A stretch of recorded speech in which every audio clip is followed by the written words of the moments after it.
ರಾಯಲು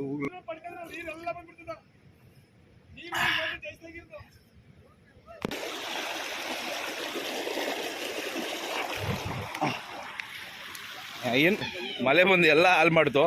okay, actually chicken ಎಲ್ಲ ತಾರ್ಪಲ್ಲಿ ಹಾಕೊಂಡು ಇಟ್ಕೊಂಡ್ಬಿಟ್ಟಿದ್ವಿ, ಮಳೆ ಬರ್ತಾ ಇದೆ. ಹಾಗೇನಾ? ಒಟ್ಟ ಹಾಕಿಲ್ಲ ಅಂತ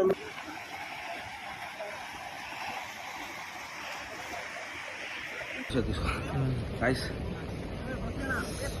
ಹೆವಿ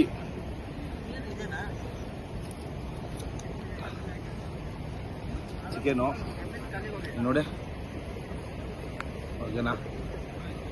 ಹಾಂ, ಇದು ತಿಂದರೆ ಹಿಂಗೆಲ್ಲ ತಿನ್ಬೇಕಂತ ಆಸೆ. ಹೆಂಗಿದೆ ನೋಡಿ.